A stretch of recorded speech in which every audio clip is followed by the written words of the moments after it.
नमस्कार चिन्मयीताई. नमस्कार. तुमचं बालपण मराठवाड्यात म्हणजे औरंगाबाद इथं गेलं तर त्या काळात तर आपल्याकडे टी व्ही मोबाईल वगैरे काही नव्हतं. पण तुमच्या बालपणाची मनोरंजनाची साधनं काय होती हे ऐकायला आवडेल आम्हाला. सर्वप्रथम तुम्हा सर्वांना अभिवादन करते. इचलकरंजीसारख्या ठिकाणी येणं हा एक अत्यंत रोमांचक अनुभव आहे आणि आत्ता आपटे वाचनालयात जाऊन आले आणि मी अजूनही तिथेच आहे असं मला वाटतं. इतकं सुंदर वाचनालय तुम्हाला लाभलेलं आहे आणि मागे हे अशी पार्श्वभूमी असताना आपण गप्पा मारणार आहोत ही फारच सुंदर, अद्भुत सुंदर गोष्ट आहे माझ्यासाठी. इथे आल्यानंतर खूप जाणवतं की इचलकरंजी म्हणा, सांगली म्हणा, कोल्हापूर म्हणा, इथे इतकी हिरवळ आहे, पाण्याची सुबत्ता आहे, लोकांच्या मनाचा मोकळेपणा आहे आणि मला असं वाटतं सांस्कृतिक वारसा इतका सुंदर आहे इथे. प्रत्येक कलेला राजाश्रय मिळालेला होता, त्याच्यामुळे वेगळंच म्हणजे कोल्हापूरला तर कलापूरच म्हणायचे अशा पद्धतीचं सगळं वातावरण आहे. त्या मानाने लोकांना असं वाटतं की मराठवाडा हा फारच वृक्ष असेल, कारण तिथे पाण्याचं दुर्भिक्ष आहे, दुष्काळ आमच्या पाचवीला पुजलेला आहे, पण तरीसुद्धा माणसांच्या मनाचा मोकळेपणा हा पश्चिम महाराष्ट्र इतकाच तिथे सुद्धा आहे. आणि संतांची भूमी असल्यामुळे अजूनही आजही तिकडे गोपाळकाला होतो, भारूड होतं, कीर्तन होतं आणि मनोरंजनाची साधनं असं आपण म्हणत असताना आता हे सगळंच फार यांत्रिक झालेलं आहे. पण आम्हाला ज्याला आपण लाईव्ह परफॉर्मन्सेस म्हणू अशा पद्धतीचं वातावरण आम्हाला खूप बघायला मिळालं की आम्ही खेळे बघितले आणि नाथषष्टीला इतका मोठा कार्यक्रम तिकडे असायचा आणि त्याच्यामध्ये असं कुठला विशिष्ट वर्गच त्याच्यामध्ये सहभागी होईल असं नसायचं. सगळेच जण मिळून त्या गोष्टी करायचो. किंवा आंबेडकर जयंती जर असेल, माझं बालपण जे सगळं गेलं ते नागसेन वनामध्ये गेलंय, जिथे डॉक्टर बाबासाहेब आंबेडकरांनी 2 वास्तू उभारल्या. म्हणजे औरंगाबादचा इतिहास थोडासा आपल्याला असा बघावा लागेल की आम्हाला स्वातंत्र्य जरा 1 वर्ष तुमच्या नंतर मिळालं, कारण मुक्तीसंग्राम झाल्यानंतर हैदराबादचं जे संस्थान आहे ते विलीन झालं भारतामध्ये. पण पूर्णपणे निजामी राजवट असल्यामुळे उर्दू आणि मराठीचा तिकडे मिलाफ आहे, त्याच्यामुळे गंगाजमनी संस्कृती आहे. खूप मुशायरे मी बघितलेले आहेत, मोठ्या मोठ्या नामचीन शायरांना मी फार लहानपणी बघितलेलं आहे. आणि तेव्हा असं असायचं की त्रिवेणी मुशायरा असायचा, म्हणजे मराठी, हिंदी आणि उर्दू असे तिन्ही भाषेतले मुशायरे व्हायचे.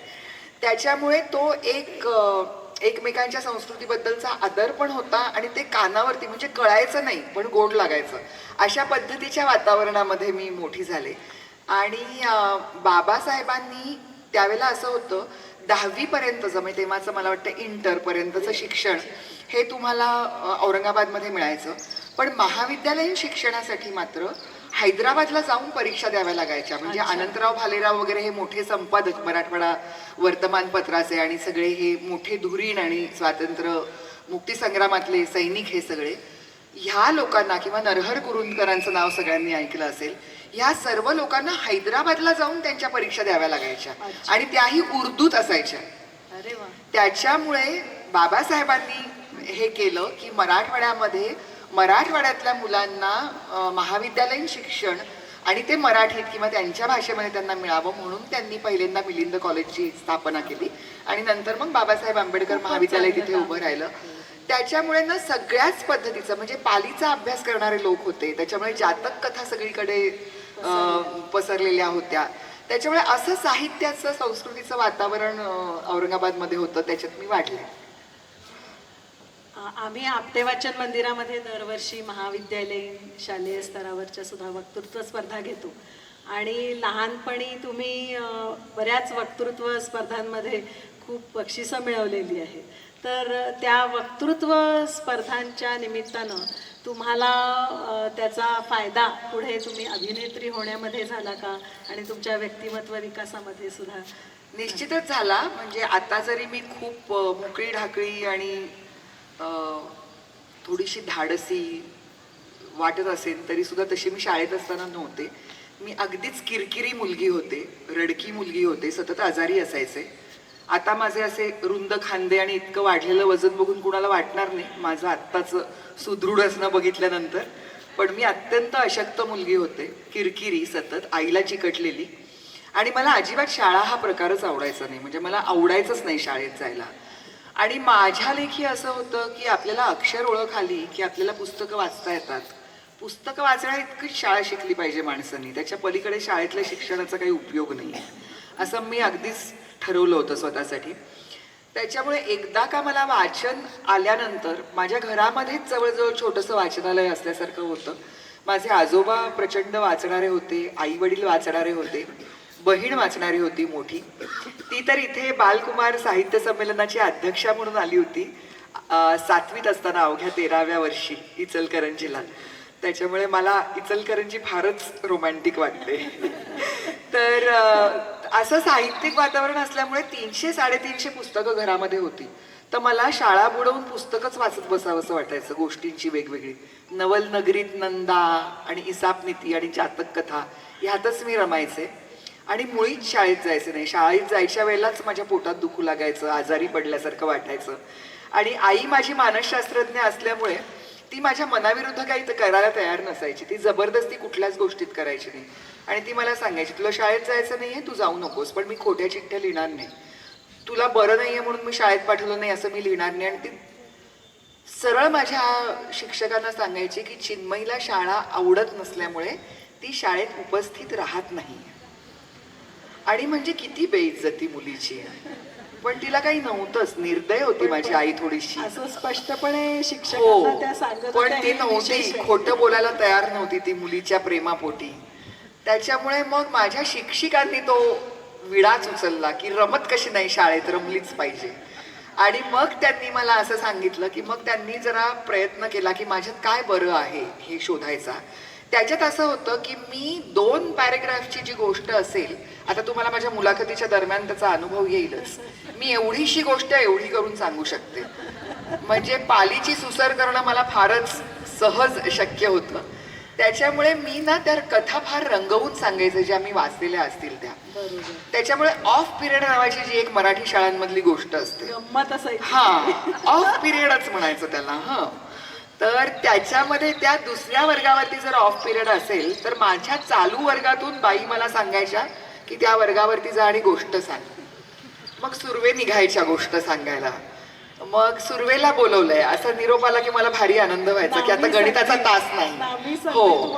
आणि मग मी ते रंगवून सांगायचं. त्याच्यातून माझ्या ज्या मराठीच्या शिक्षिका होत्या गानूबाई, त्या गेल्याच वर्षी गेल्या आपल्यातून.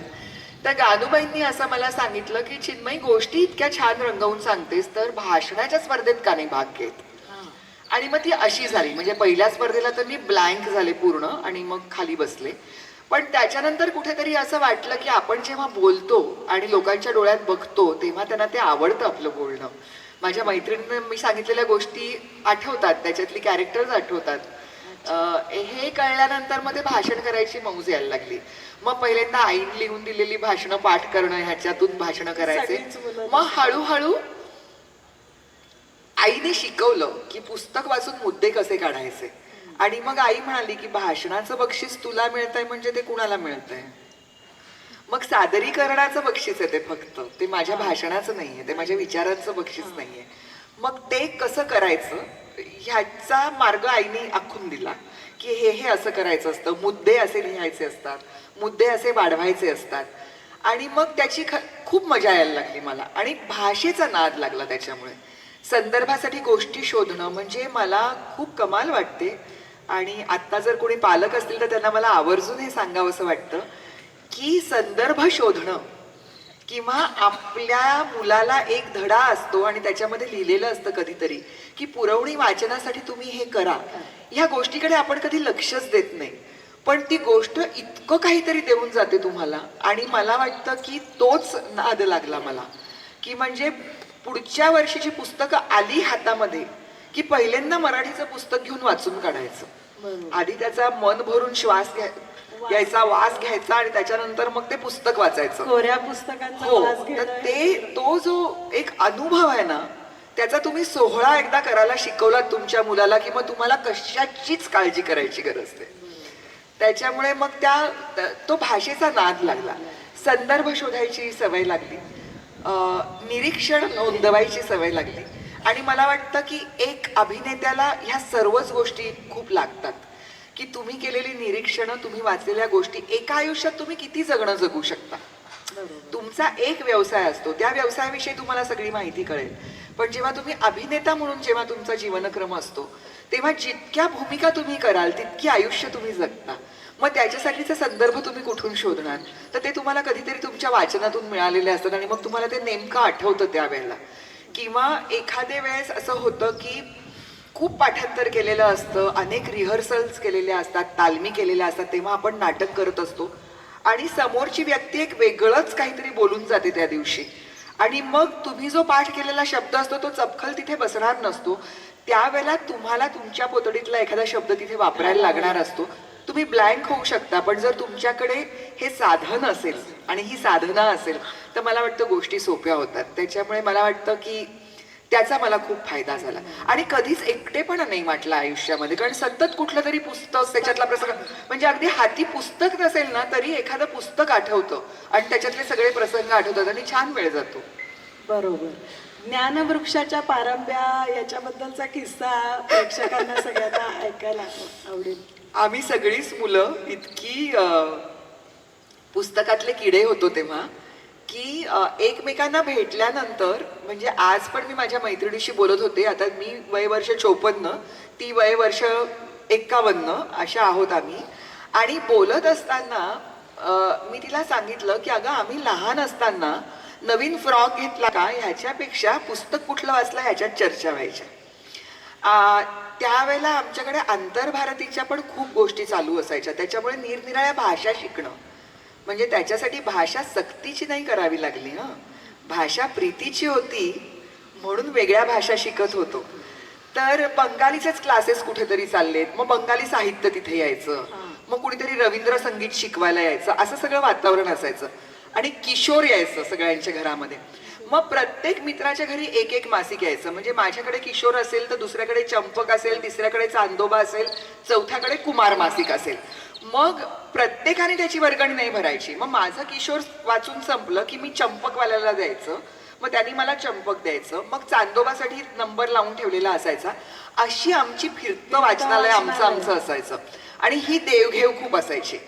तर त्याच्यामध्ये किशोर मासिकामध्ये ज्ञानवृक्षाच्या पारंब्या असं म्हणून एक सदर असायचं आणि त्याच्यामध्ये कुठली तरी माहिती दिलेली असायची. मग विज्ञानासंबंधी असेल, भाषेसंबंधी असेल, अशी काहीतरी असेल.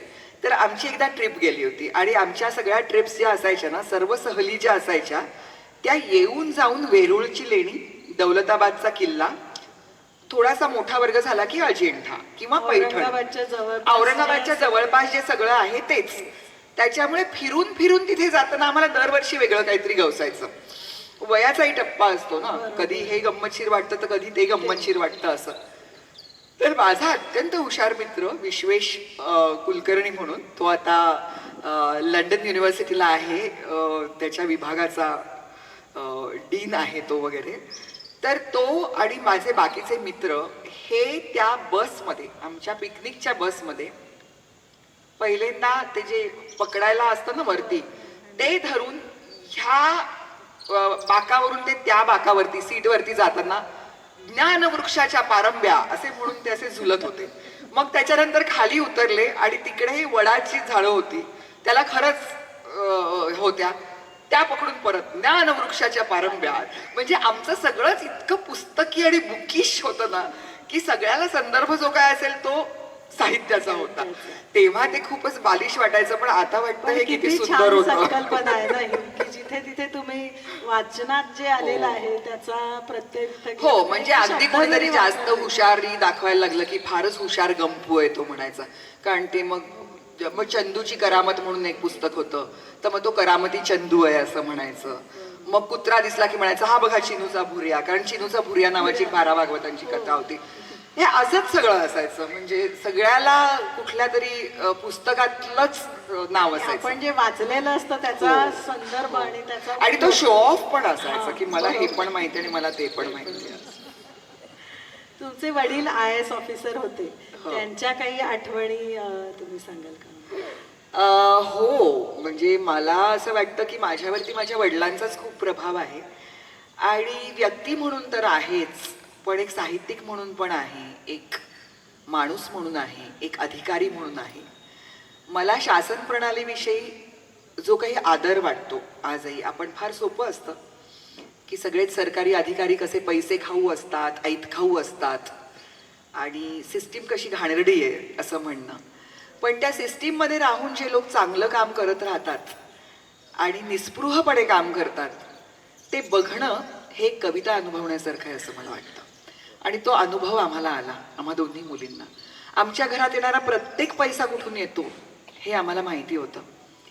म्हणजे माझ्या घरातलं वातावरण इतकं टोकाचं होतं की मी जर ऑफिसची स्टेशनरी म्हणजे गृहपाठाची वही, आता मराठी शाळेतले बरेच लोक इथे असतील, गृहपाठाची वही सजवणं हा एक प्रकार असायचा.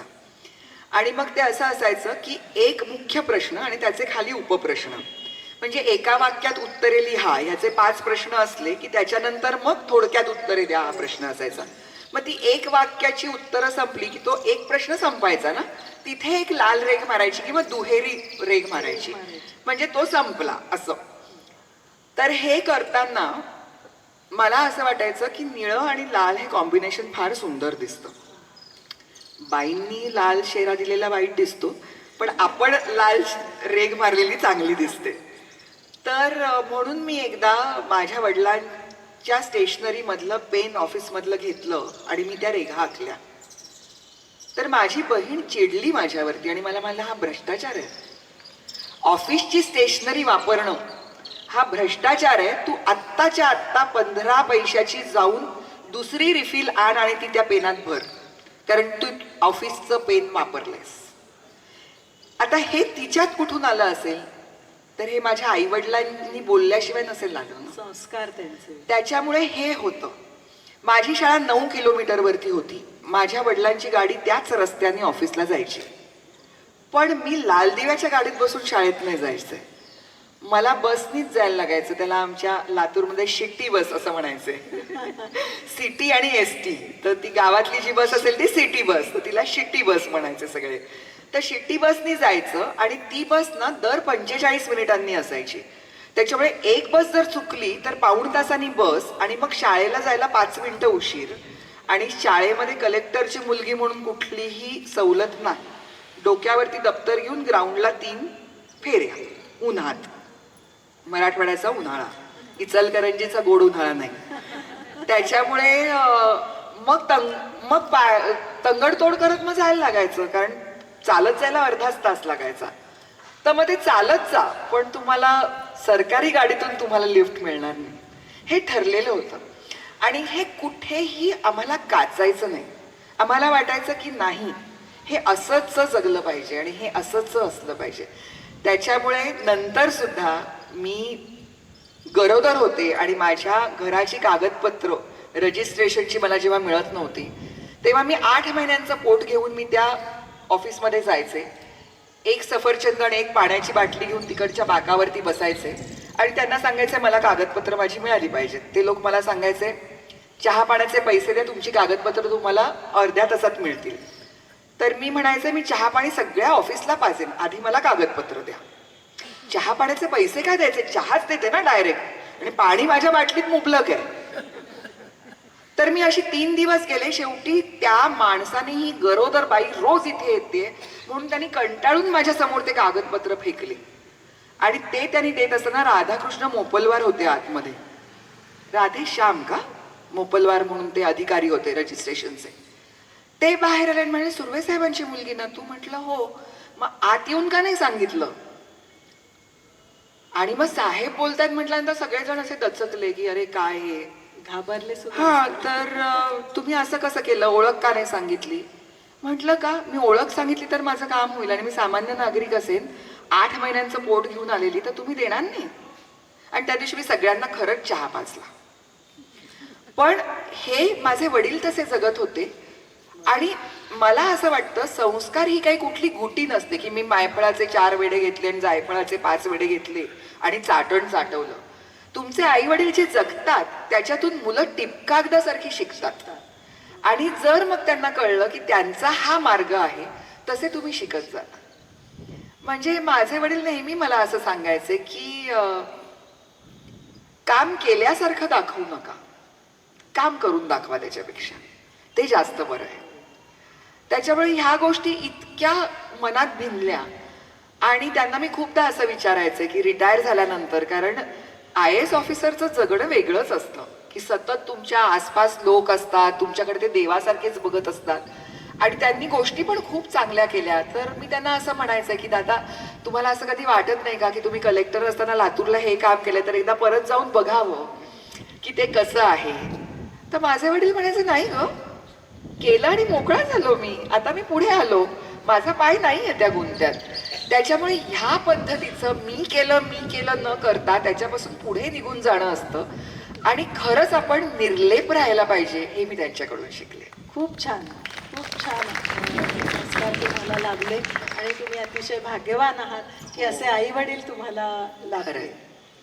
बालपणापासूनच अभिनेत्री होण्याचं तुमचं स्वप्न होतं का? अजिबात नव्हतं, मुळीच नव्हतं. कारण इतके थोर अभिनेते आणि अभिनेत्री आम्ही बघितलेत आयुष्यामध्ये. आत्ताच आपण बोलत होतो ना, तसं हे सेलिब्रिटी पण नव्हतं बरं का तेव्हा. म्हणजे श्रीराम लागू येऊन आपल्याकडे औरंगाबादमध्ये नाटकात काम करून जातात, त्यावेळेला ते 4 व्याख्यानं देतात. आणि त्या व्याख्यानांच्या दरम्यान ते जे काही संदर्भ देतात, त्यांचं जे काही वाचन असतं, त्यांनी घेतलेले जे काही परिश्रम असतात, ते बघून छाती दडपून जायची. त्याच्यामुळे अभिनेता असणं किंवा अभिनेत्री असणं हे खायचं काम म्हणजे ना. खूपदा असं विनोदानी म्हणतात ना, हा मुलगा बघा हो काही करत नाही, घ्या याला नाटकात.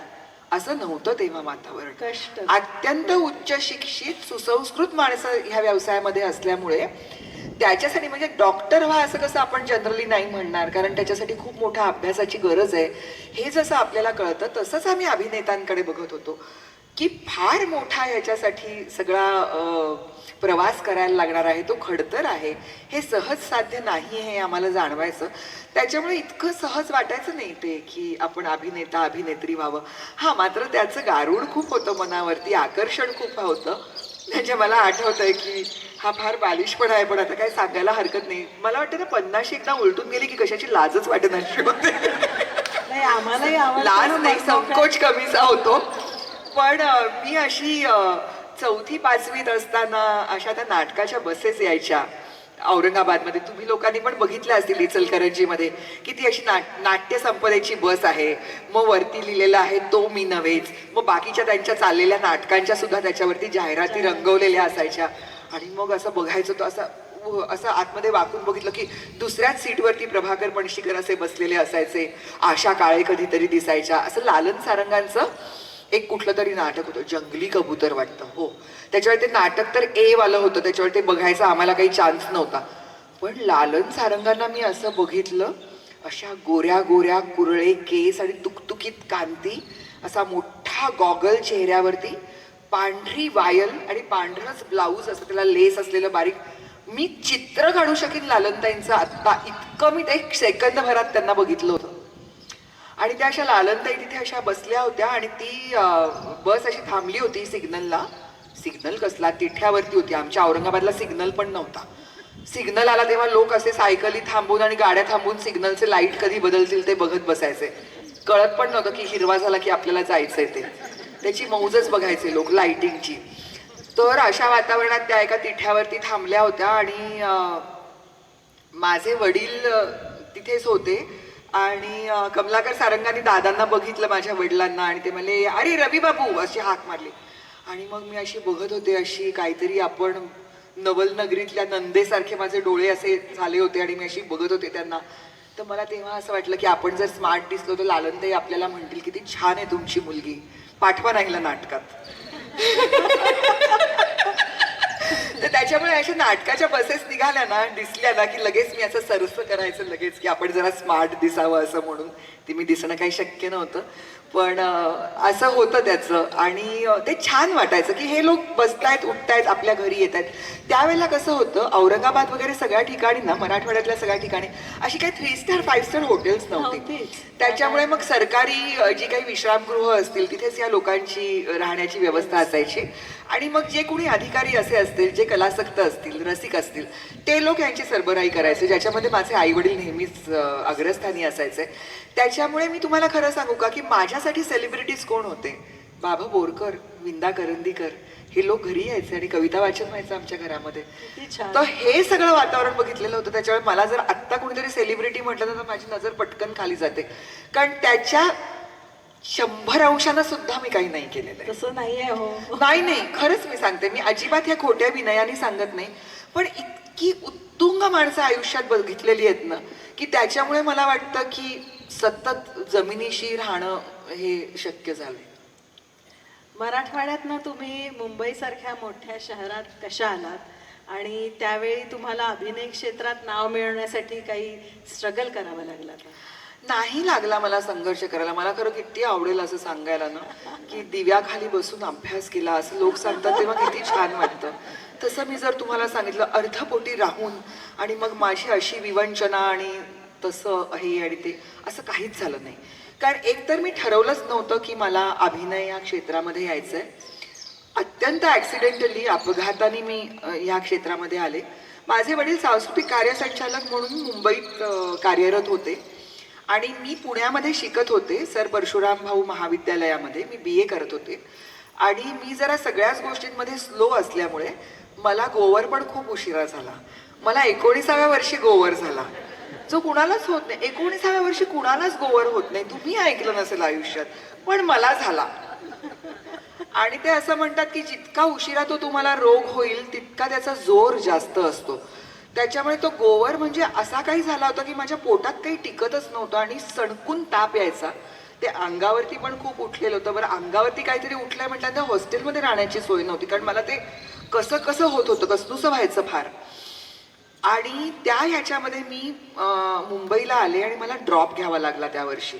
आणि इतकं चांगलं वर्ष चालू होतं, 6 महिला पहिली आले होते वर्गात, त्याच्यामुळे ते करायचं होतं. त्याच वर्षी पुरुषोत्तम करंडकला मला सर्वोत्कृष्ट अभिनेत्रीचा पुरस्कार मिळाला होता, त्याच्यामुळे तो मिरवायचा होता कॉलेजमध्ये. ते ग्लॅमर असतं ना, ह्या वर्षीला सर्वोत्कृष्ट अभिनेत्रीचा पुरस्कार आहे की लगेच आपण दशांगुळ वरतीच चालतो ना जमिनीपासून. तर तसं सगळं मला अनुभवायचं नाही, पण तेव्हा त्या वयात तसं होतं. त्या वयात काही मी फार विनम्र वगैरे नव्हते. तर त्याच्यामुळे मला ते सगळं मिरवायचं होतं, पण मी आजारीच पडले. म्हणजे देवाने तो चान्स दिलाच नाही मला. तर त्याच्यामुळे ड्रॉप घ्यायचा होता. मग मी आजारी पडले म्हणून आईकडे राहायला गेले. आईने रजा घेतली माझ्या शुश्रूषेसाठी आणि मी डिप्रेशनमध्येच गेले होते की आता ह्या वर्षीची परीक्षा देता येणार नाही म्हणून. खूप दुःख झालं होतं. आणि त्याच वेळेला असं झालं होतं की मला जे परीक्षक लाभले होते, पुष्पाताई भावे या खूप मोठ्या समीक्षक, लेखिका, प्राध्यापिका मराठीच्या, ह्या त्या स्पर्धेला परीक्षक होत्या. आणि राजीव नाईक हे लेखक, जो आता माझा घट्ट मित्र आहे, आणि त्यांनी त्याच्या पद्धतीने असं सांगितलं होतं की अरे, चिन्मयी सुर्वे नावाची एक मुलगी आहे, उत्तम मराठी उच्चार, सुंदर भाषा बोलते आणि दिसे बरी, असं तो म्हणाला होता माझ्याबद्दल. दिसे बरी हे मी आयुष्यात पहिल्यांदा तेव्हा ऐकलं होतं. मेकअपची काय किमया असते आणि लाईटची काय किमया असते बघा, की मी त्याला सुंदर भासले. तर त्यांनी अशी ती माझी प्रसिद्धी तिथे केल्यामुळे चंद्रकांत कुलकर्णी तेव्हा त्याच्या नवीन नाटकासाठी एक अभिनेत्री बघत होता, नायिका बघत होता. आणि चंदूनी मला फार लहानपणापासून बघितलं होतं, कारण तो माझ्या आईचा शिष्य होता, औरंगाबादमधलाच तो असल्यामुळे.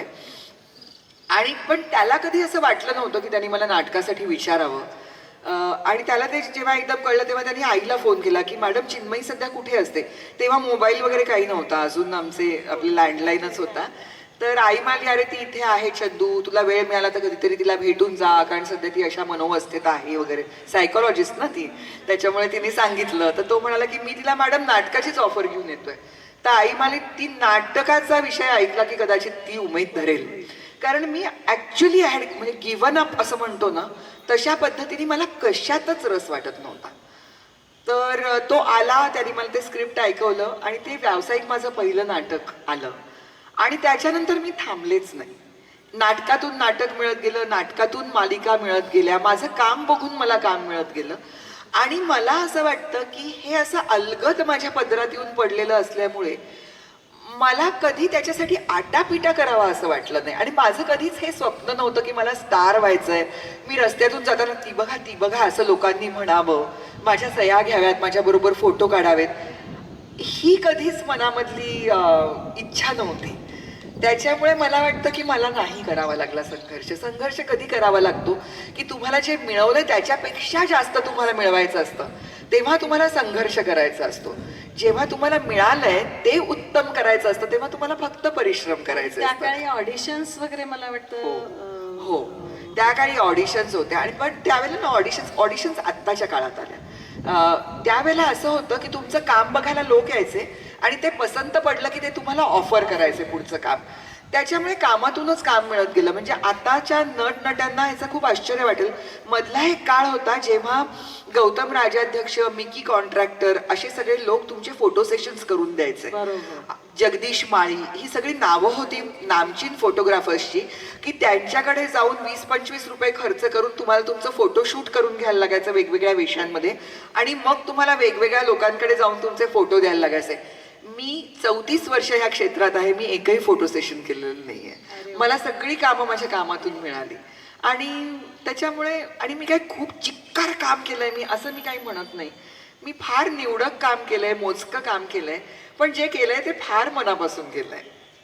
ते आम्हाला कळलंच. तुमच्या सगळ्या तिन्ही माध्यमांमध्ये तुम्ही म्हणजे नाटक, चित्रपट, मालिका आणि वेब सिरीज सुद्धा, हो. ह्या तिन्ही माध्यमांमध्ये तुम्ही खूप छान काम केलेलं आहे. आणि मला असं विचारायचं आहे की त्यातलं कोणतं माध्यम तुम्हाला मनापासून आवडतं आणि वेगवेगळ्या माध्यमांमधून जेव्हा तुम्ही काम करत असता त्यावेळेला अभिनय करताना तुम्हाला काही फरक करावा लागतो का? निश्चितच करावा लागतो. आणि तुम्हाला सांगू का, लोकांना ना हे उत्तर ऐकायला खूप आवडतं, साधारणपणे माझ्यासारख्या मध्यमवयीन लोकांना, की ह्या नक्की थिएटरच म्हणतील, नाटकच म्हणतील. नाटकासारखा जिवंत आणि रसरशीत दुसरा कुठला अनुभवच नसतो असं एकदा कलाकारांनी म्हटलं की लोकांना फार छान वाटतं. पण तसं नाही. ह्या प्रत्येक माध्यमाची बलस्थानं वेगळी आहेत आणि प्रत्येक माध्यमाच्या मर्यादा वेगळ्या आहेत. मी नाटकात काम करत असताना मला पूर्ण नाटकाची संहिता काय आहे ती माहिती असते. मी तालीम केलेली असते. 1.5 महिना 1 महिना. आता सध्या सगळेच जण मालिकांमधल्या नटांना थिएटरमध्ये बघायला येतात. त्याच्यामुळे आता जरा चित्र वेगळं झालंय की मालिकांमध्ये काम करता करता लोक नाटक करायला येतात आणि मग त्या अक्षरशः 15 दिवसांच्या तालमींवरती प्रयोग सुरू होतात. बरोबर. त्याच्यामुळे वेगळं झालंय आता नाटक. पण तरी सुद्धा तुम्हाला संहिता पूर्ण तुमच्या हातामध्ये असते. तुमचा ह्या नाटकातला प्रवास नट म्हणून, भूमिका म्हणून कुठून कुठपर्यंत असणार आहे याचा पूर्ण आलेख तुम्हाला माहिती असतो. आणि त्यावेळेला ते नाटक सादर करणं हे वेगळ्या पद्धतीची मजा असते. मग त्याच्यानंतर गोष्टी येतात की आज थिएटरमध्ये पाणीच नाहीये.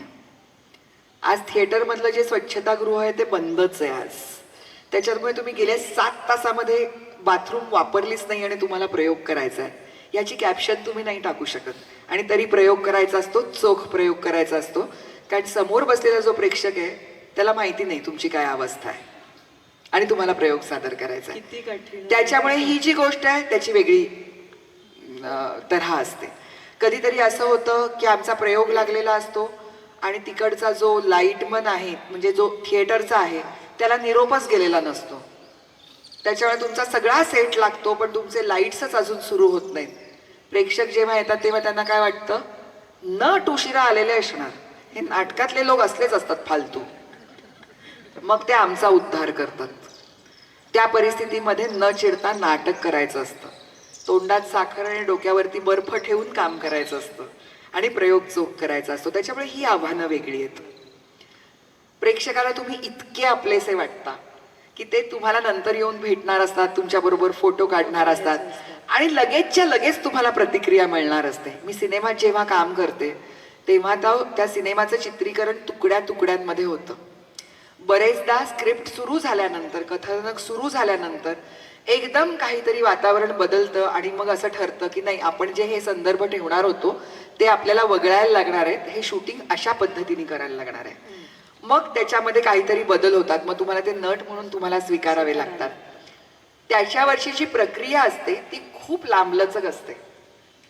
तुम्ही जेव्हा तो सीन केलेला असतो तेव्हा तुम्ही तो खूप उत्कटपणे सीन केलेला असतो, त्याच्यानंतर 4 महिन्यांनी तुम्हाला डबिंग करताना परत त्या भावना मनामध्ये आणून तुम्हाला तो सीन करायचा असतो.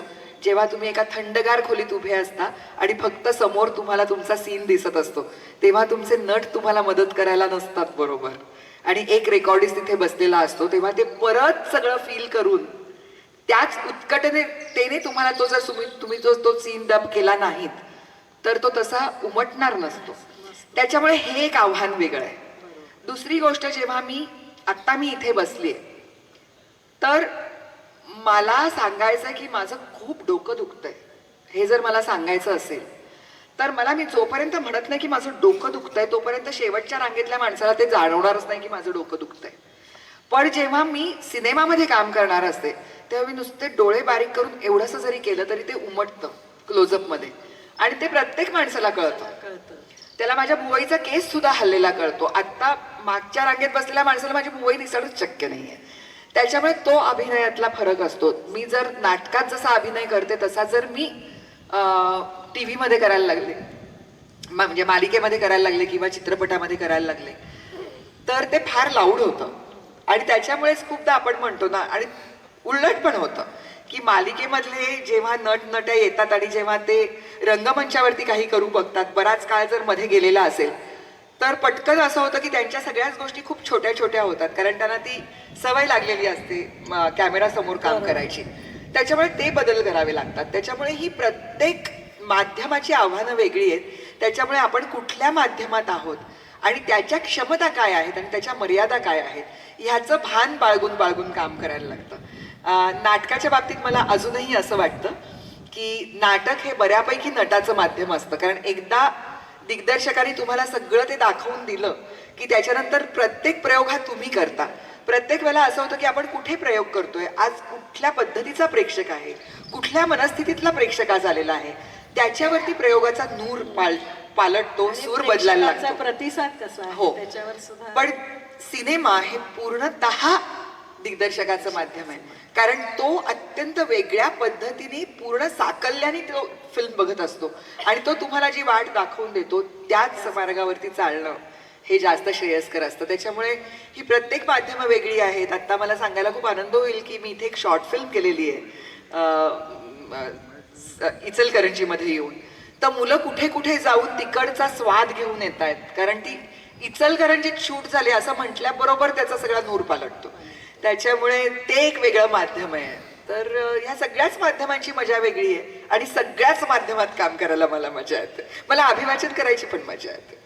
अरे वा, खूप छान. कधीतरी आम्ही हो, बोलू तुम्हाला नक्कीच. अभिवाचनासाठी. आतापर्यंत तुम्ही केलेल्या अनेक भूमिकांमध्ये तुमच्या सर्वात जिव्हाळ्याची अशी कोणची भूमिका तुम्ही सांगू शकाल? मी आता माझ्या वडिलांसारखंच म्हणेन की मी प्रत्येक भूमिका करते आणि त्याच्यानंतर निर्लेप होते. त्याच्यामुळे मी आत्ता जी भूमिका करत असते ती माझी सगळ्यात लाडकी भूमिका असते. तर मला वाटतं आत्ता जे मी अस्तित्व या नाटकामध्ये जी मी भूमिका करते, अस्तित्व हे नाटक आहे, हे सफाई कामगारांच्या आयुष्यावरती आधारलेलं नाटक आहे. समाजामध्ये आपण असं बघतो की पूर्वी असं, ही आपली संस्कृती आहे वसुधैव कुटुंबकम, की अवघं विश्वच हे माझं कुटुंब आहे, अशी एक आपली धारणा आहे. ही आपली खरं तर संस्कृती आहे. पण हळूहळू त्याचा संकोच होत फक्त माझं कुटुंब माझी जबाबदारी आहे इथपर्यंत आपण आता आलेलो आहोत की आपल्या 4 भिंतींच्या पलीकडे जग कसं जगतं हे आपल्याला माहिती नसतं, त्याच्या काय विवंचना आहेत त्या आपल्याला माहिती नसतात, आणि आपण फक्त आपली उन्नती कशी होईल, आपली प्रगती कशी होईल ह्याच्याबद्दल आपण जागरूक असतो खूप. आपल्या घरातून रोज केर नेणारा जो माणूस असतो त्याचं नाव आपल्याला माहिती नसतं. अशा परिस्थितीमध्ये आत्ताचा हा विषय म्हणून सांगते की आज आपल्या मनामध्ये आपल्या सैन्याबद्दल केवढी आस्था, केवढा अभिमान आणि केवढी काळजी आहे. आपण आज सगळेजण त्यांच्यासाठी प्रार्थना करतोय, त्यांच्याबद्दल आपल्याला प्रचंड अभिमान वाटतोय. सीमेवरती जितके सैनिक कामी येतात तितकेच सफाई सैनिक रोज मी तिला कामी येत असतात. गटारात उतरून तिकडच्या विषारी गॅसेसमध्ये त्यांचे मृत्यू होतात. आपल्याकडे आपण लहान मुलांना कित्येक शाळांमध्ये राखी पौर्णिमेला स्पेशली रक्षाबंधन म्हणून आपण पोलीस स्टेशनला मुलांना नेतो, पोलिसाला सॅल्यूट करायला शिकवतो, पोलिसाच्या हातात राखी बांधायला शिकवतो. पण कधीही आपल्या मनात येत नाही की रस्ते झाडणारे जे लोक आहेत त्यांच्या हातात जाऊन आपण राखी बांधावी. हा जो समाज आहे तो जगतो कसा, त्यांच्या काय विवंचना आहेत, त्या विवंचनांचं काही फार हृदयद्रावक वर्णन वगैरे नाहीये, पण त्यांचं आयुष्य दाखवणारं हे नाटक आहे. आणि त्या नाटकाचा मला भाग व्हायला मिळाला ह्याचं मला फार बरं वाटतं. कारण त्या निमित्ताने मी तो एक जगण्याचा भाग मी अनुभवू शकले. त्याच्यामुळे अस्तित्व या नाटकातली भूमिका माझी अत्यंत लाडकी भूमिका आणि आहे. मला वाटतं त्याच्यात तुम्ही कोकणी हो, भाषा- ते पण होतं असं की मी औरंगाबादेत वाढले तर मला मराठवाड्यामध्ये कशी आमची गंगा जमनी शैली आहे. म्हणजे तुम्हाला भाषेचं उदाहरण सांगायचं मजेशीर तर माझ्या आईचे एक प्राध्यापक मित्र एकदा म्हणाले, मॅडम कुठल्या कुठे घर घेऊन ठेवलं तुम्ही, ढुंढून ढुंढून परेशान झालो आम्ही. हे मराठी आहे आमचं औरंगाबादचं. ढुंढून ढुंढून परेशान, ढूंढना हिंदी, परेशान हिंदी, पण त्याचं मराठीकरण. त्याच्यामुळे अशा भाषेत मी वाढलेली होते. तर तो गंध मला आहे. कोल्हापूरला मी राजाराम कॉलेजला 1 वर्ष शिकायला होते, त्याच्यामुळे कोल्हापूरकडची भाषा, सातार सांगलीकडची भाषा मला माहिती आहे, पण कोकणीचा मला जराही गंध नव्हता. ह्या नाटकाच्या निमित्ताने मला ती भाषा शिकावी लागली, तोंडवळली पाडावी लागली. त्याच्यामुळे हे एक आव्हान होतं आणि त्याची मजा आली मला. आणि बोली भाषांचा लहेजा एक वेगळा वेगळा असतो आणि त्याचा मला नाद आहे, छंद आहे, आणि ते करायला मिळतं मला माझ्या व्यवसायामुळे. ही माझ्यावरती मेहेर आहे. खूप छान. बनगरवाडी, आम्ही असू लाडके, मुरांबा, मलाल अशा अनेक चांगल्या पण मोजक्या चित्रपटांमध्ये तुम्ही काम केलेलं आहे. तुम्ही खूप विचारपूर्वक भूमिका स्वीकारता असं वाटतं. तर कोणतीही भूमिका स्वीकारताना तुम्ही काय निकष लावता, किंवा एखाद्या भूमिकेला नाही म्हणण्यासाठी तुम्ही म्हणजे काय पद्धतीनं तुम्ही सांगता की नाही, हा माझ्याविषयी एक असा समज मी करून देण्यात यशस्वी झालेली आहे की जवळजवळ म्हणजे निर्मात्यांची रांगच लागलेली असते माझ्या घराच्या समोर, आणि मी ठरवते की मी अगदी चांगलंच फक्त काम करीन. असं काही नसतं. विचारतच नाहीत बरेचदा लोक.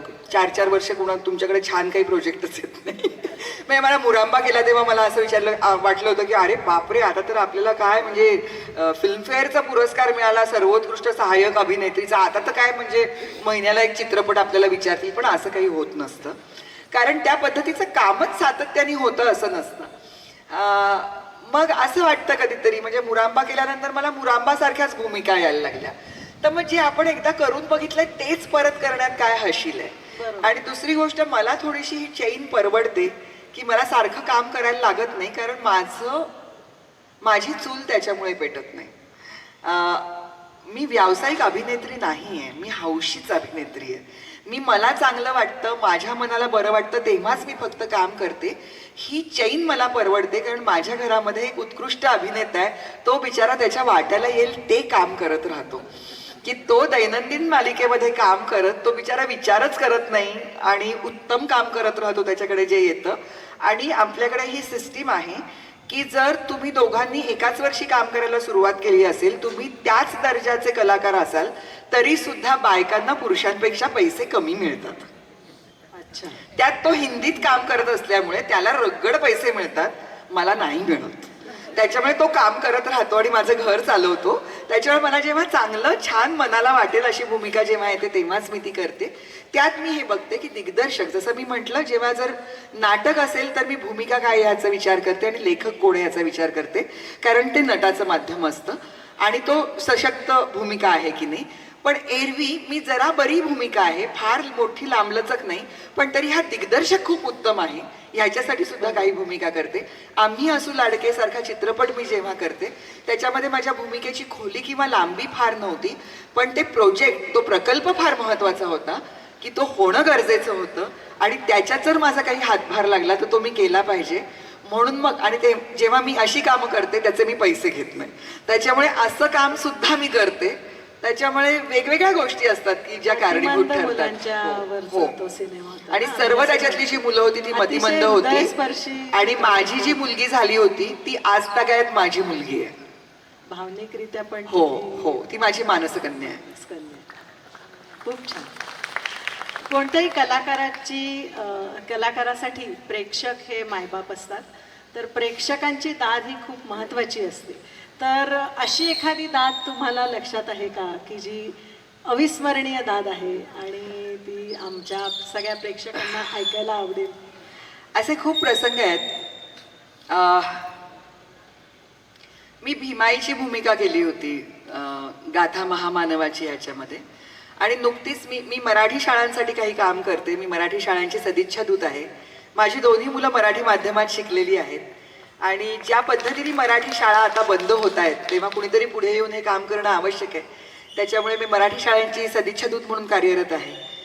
तर मी खेडापाड्यांमध्ये शाळांमध्ये मी जाते आणि थोडीशी जागरूकता निर्माण करते. मी ह्या क्षेत्रात असल्यामुळे थोडीशी माझ्या चेहऱ्याला आणि मी काय म्हणते त्याला जरा किंमत असल्यामुळे मी हे काम हाती घेतलं. तर अंबेजोगाई सारख्या एका शहरामध्ये मी कार्यक्रमाला गेले होते आणि त्यांनी फार मोठा कार्यक्रम आयोजला होता. तर तिथे शोभायात्रा होती आणि मला एका ओपन जिममधून त्यांनी कार्यक्रमाच्या ठिकाणी ते नेत होते. तेव्हा एक मुलगी पहिल्यांदा जेव्हा आमची ती शोभायात्रा सुरू होते तेव्हा एक मुलगी बाईकवरून गेली. तर आंबेजोगाई सारख्या ठिकाणी एक मुलगी बाईकवरून जाते हीच गोष्ट खूप मोठी होती, हेल्मेट वगैरे घालून.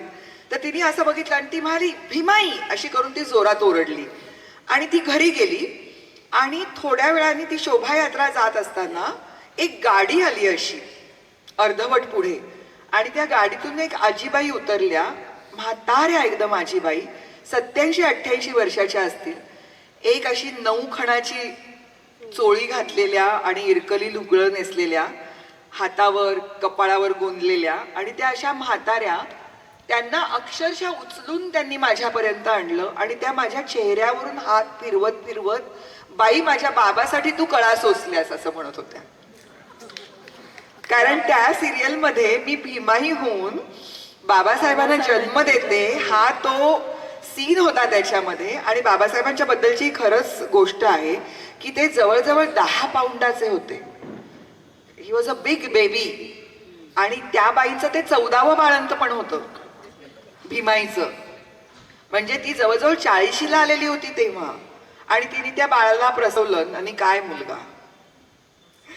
तर त्याच्यामुळे ते त्यांच्या मनात इतकं होतं की त्याच्यासाठी त्यांनी माझे इतके मुके घेतले, इतके पापे घेतले की मला असं वाटलं की काय म्हणजे हे काय भाग्य आहे, प्रत्यक्ष हे काय भाग्य आहे. हो हो. आणि त्यावेळेला जे लोक बघत होते ना ते सगळे डोळे पुसत होते हे बघतात.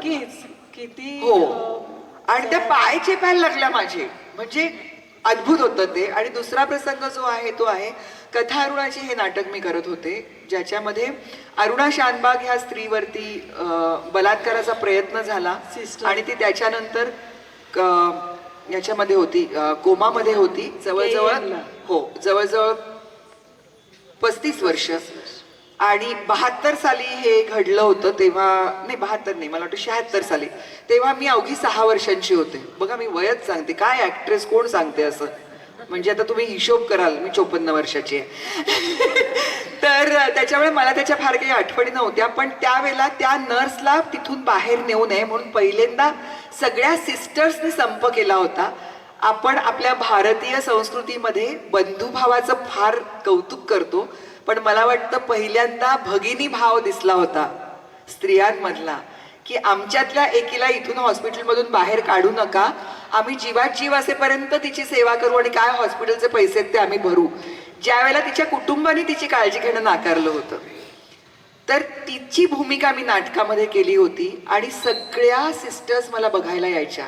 नाटकानंतर त्यांना असं वाटायचं की आम्ही अरुणाला फिरताना बघतोय ही मोठी गोष्ट आहे. त्याच्यानंतर जेव्हा अरुणा शानबाग यांचं निधन झालं, त्यांचा जूनमध्ये वाढदिवस असतो 1 जूनला. तर त्यांचा जो त्यांच्या निधनानंतरचा पहिला वाढदिवस होता त्यावेळेला KEM मधल्या सर्व नर्सेसनी मला बोलवून माझ्या हातून केक कट केला होता. मला वाटतं ह्याच्या इतकी मोठी पावतीच कुठली असू शकत नाही. आणि तेव्हापासून मला असं वाटतं की मी जिथे जिथे जाते तेव्हा तेव्हा या भगिनी भावाविषयीची गोष्ट मी आवर्जून लोकांना सांगते, कारण मला असं वाटतं की अरुणाच्या निमित्ताने लोकांना हे सांगणं हे गरजेचं आहे आणि त्याच्याकरता बहुतेक माझी योजना झाली. आणि किती लोकांनी तुम्हाला ह्याच्यासाठी धन्यवाद दिले असतील की तुम्ही हो. अरुणाची भूमिका नाटकामध्ये केली हो. आणि भीमाईची सुद्धा. हो. आणि भीमाई, मला असं विचारेल, भीमाईचा विषय निघालेलाच आहे, तर मला असं विचारावं असं वाटतं की भीमाई या भूमिकेसाठी तुम्हाला काही अशी वेगळी तयारी वगैरे करावी लागली का? काय होतं आपल्याकडे लिहिताना ना फार त्रोटक लिहिलं जातं ह्या सर्व लोकांविषयी, की आता भीमाईंच्या बद्दल असं होतं की त्यांच्याबद्दलची ही कहाणी आहे की ती अत्यंत स्वाभिमानी बाई होती आणि त्या ज्या कुटुंबातल्या होत्या ते जरा तालेवार कुटुंब होतं, कारण सगळेच त्यांचे सैन्याशी संबंधित अधिकारी होते. म्हणजे तुम्हाला माहिती असेल की आपल्याकडे महार रेजिमेंट अशी रेजिमेंट आहे आणि हा एकमेव चान्स त्या लोकांना होता की जिथे भेदभाव जातीवरून नव्हता, कारण ती सैन्यात असायचे. त्याच्यामुळे सैन्यामध्येच त्यांचे भाऊ आणि वडील हे मोठ्या मोठ्या पोस्ट पर्यंत पोहोचलेले असल्यामुळे त्यांच्या घरामध्ये चांगलं कुळकुळता पैसा होता. आणि सुभेदारांशी जेव्हा रामजींशी जेव्हा लग्न करून दिलं तेव्हा त्यांच्या वडिलांचा हेतू असा होता की हा होतकरू मुलगा आहे, हा चांगली वाणी आहे, शुद्ध बोलतो, पिळदार शरीर आहे, निर्व्यसनी आहे, त्याच्यामुळे ह्या मुलाच्याकडे जर माझी मुलगी गेली तर ती चांगली नांदेल. त्यांची कौटुंबिक स्थिती म्हणजे गरिबीत आहेत ते, पण तरी सुद्धा त्याचा उत्कर्ष होईल नंतर. आणि त्यात ते शिक्षक होते, ते सैनिकी शाळेमध्ये शिकवत होते, त्याच्यामुळे चांगलं वातावरण, सुशिक्षित वातावरण या घरामध्ये असेल म्हणून त्या घरात लग्न करून दिलं. पण तो बारदाना इतका मोठा होता की भीमाईंना तिकडे गेल्यानंतर जी सगळी उसाभर असते घरातली ती सगळी त्यांना करावी लागायची. आणि मग त्या एकदा कपडे वाळत घालत असताना त्यांचा भाऊ गेला त्यांच्या घरी आणि त्यांनी बघितलं की आपली बहीण एवढं मोठं टोपलंभर कपडे घेऊन अशी वाळत घालते. तर तो म्हणाला की अगं इतकी तालेवार घरातली तू आणि कपडे कसले वाळत घालतेस, म्हणजे हे मोलकरणीचं काम तुला करावं लागतं. तेव्हा तिने तिच्या भावाला निक्षून सांगितलं की जेव्हा मी दागिने वाळत घालत असेल ना तेव्हा मी तुझ्या घरला परत येईन, मी बाहेरचा उंबरठा ओलांडणार नाही जोपर्यंत माझ्या घराची स्थिती अशी येत नाही. आणि ते भीमाईंनी करून दाखवलं. त्याच्यामुळे ती इतकी स्वाभिमानी बाई होती, म्हणजे आपण श्यामच्या आईच्या कहाण्या आपण ऐकलेल्या आहेत आणि ते आपल्याला माहितीये की तुला जर भित्रा म्हटलं तर कुठल्या आईला आवडेल, म्हणून फोकाने बडवून ती मुलाला पोहायला पाठवते, लपलेला श्याम शोधून काढते. पण अशाच पद्धतीने त्यांनी सुद्धा बाबासाहेबांनी शिक्षण घ्यावं ह्याच्यासाठी त्यांनी नेहमीच प्रयत्न केले. त्याच्यामुळे हे त्यांचं जे व्यक्तिमत्वामधल्या ज्या गोष्टी होत्या त्या कळलेल्या होत्या. ह्या कहाण्या ऐकून आधीपासून हे सगळं चरित्र औरंगाबादला असल्यामुळे ते माहिती होतं. म्हणजे किती वामनराव कर्डकांचे जलसे आम्ही ऐकलेली आहेत, ज्याच्यामध्ये भीमगीतं, बुद्धगीतं गायली जायची आणि त्याच्याहून भीमाईला नमस्कार असायचा, रामजी बाबांना नमस्कार असायचा आणि त्यांच्या कहाण्या गुंफलेल्या असायच्या. त्याच्यामुळे हे माहिती होतं. आणि परत पहिल्यांदा मी जेव्हा मला विचारलं की तू हा रोल करशील का, तेव्हा मी म्हटलं की अरे आईच्या रोलसाठी मला असं वाटतं की मी जरा मोठी आहे, जरा तुम्ही यंगर ऍक्टर बघायला पाहिजे याच्यासाठी. पण नंतर मला असं जाणवलं की ते 14वं रत्न होतं, खरं तर 14वं रत्नच खरं. तर त्याच्यामुळे मग माझ्या भूमिकेसाठी मला असं वाटलं की मी ते करावं. मग छोटे छोटे संदर्भ कळले होते की त्यांना मायग्रेनचा खूप त्रास होता, त्यांना घशाचा त्रास होता. मग त्या गोष्टी कशा आणता येतील, ह्या बाह्य गोष्टी तर केल्याच, पण मला वाटतं मी फार कृतज्ञतेने ती भूमिका केली. माझ्यासाठी मला वाटतं की ते करायला मिळणं हे भाग्य होतं. मला नाही वाटत मी फार परिश्रम घेतले त्याच्यासाठी. मी भक्तिभावाने ती भूमिका केली जास्त. खूप छान, खूप छान. आता सगळ्यांच्या मनात उत्सुकता असणारा प्रश्न तुम्हाला विचारते. आपण घड्याळ बघूया, नंतर कॅलेंडरच बदलायला लागेल आपल्याला फक्त. हो, आणि तुम्ही कंटाळला असाल तर तुम्ही असे उठून उभे राहिलात की मला कळेल की तुम्ही कंटाळलात. तुम्ही गेस केलाच असेल, तुमचं आणि सुमितजींचं कसं जमलं? हा प्रश्न बाकीच्यांच्या मनातला नाही, हा फक्त बायकांच्या मनातला प्रश्न आहे. हा कदाचित त्यांचाच असेल. नाही, मला वाटतं सगळ्यांच्या मनात हा प्रश्न असणार नाही. सुमित आणि मी दोघे जण आम्ही ज्वालामुखी नावाचं तेच जे नाटक जे चंद्रकांत कुलकर्णींनी दिग्दर्शित केलं होतं त्या नाटकात पहिल्यांदा आम्ही एकत्र काम केलं. आणि त्यावेळेला मी मराठवाड्यातून आलेली पण सर परशुराम भाऊ कॉलेजमधून एक बक्षीस मिळवून आलेली मुलगी होते. आणि सुमितचं तेव्हा रंग उमलत्या मनाचं नावाचं नाटक तुफान चाललेलं होतं. म्हणजे स्टारडम काय असतं थिएटरमधलं ते मी अनुभवलं होतं सुमितला बघून. आदल्या दिवशी हाऊसफुल व्हायचा शो. म्हणजे दुसऱ्या दिवशी ज्या दिवशी शो आहे त्या दिवशी तिकीटं नसायचीच त्याची उपलब्ध. म्हणजे तुम्ही लोकांनी जर शिवाजी मंदिर बघितलं असेल मुंबईतलं, तिथून जवळजवळ फरलांगभर अंतरावरती प्लाझा आहे. बापरे, मी असे शब्द बोलते तेव्हा माझी मुलं पण माझ्याकडे बघतात की फरलांग म्हणजे काय, पण मी असंच बोलते, काय करू आता.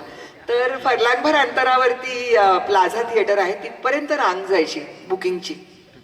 जेव्हा हा प्रयोग असायचा तेव्हा 2-2 दिवस आधीपासून लोक तिकीटं काढायचे आणि त्यांना वाय रो मधली तिकीटं मिळायची. इतकं ते नाटक लोकप्रिय होतं आणि त्याचा हिरो सुमित होता. म्हणजे मला जेव्हा हिरो दाखवायला घेऊन गेले होते चंद्रकांत कुलकर्णी आणि प्रशांत, मला म्हणाले आज शिवाजी मंदिरला प्रयोग आहे तर तू आणि दादा या प्रयोगाला. तर मी आणि दादा गेलो होतो. दादा सांस्कृतिक कार्यसंचालक होते, पहिल्या रांगेतलं तिकीट होतं आम्हाला. आणि आम्ही बघितलं आणि असा सुमीची एंट्री होती त्याच्यामध्ये. तो असा पाठमोरा यायचा आणि असा वळायचा, टेनिस खेळून आलेला. तर असं गुलाबी त्याचे गाल आणि तो असा वळला की ज्या शिट्ट्या वाजायच्या मुलींमधून, ओ बापरे. आणि एक असा हा असा एक आवाज असायचा. हो. आणि अक्षरशः दिवसाला आठवड्याला 200-200 पत्र यायची त्याला. तेव्हा लोक पत्र लिहायचे. आता मेसेजेस पाठवतात त्यात HRU म्हणजे हाऊ आर यू असं असतं. ते कळत पण नाही कित्येकदा. KNR I know it right असं असतं. म्हणजे ती भाषाच कळत नाही आपल्याला. तर त्यावेळेला पत्र लिहायचे. आणि मी सुमितला एका मुलीने रक्ताने लिहिलेलं पत्र बघितलेलं आहे. त्याच्यामुळे अशी त्याची क्रेज होती, वेळ होतं त्याचं.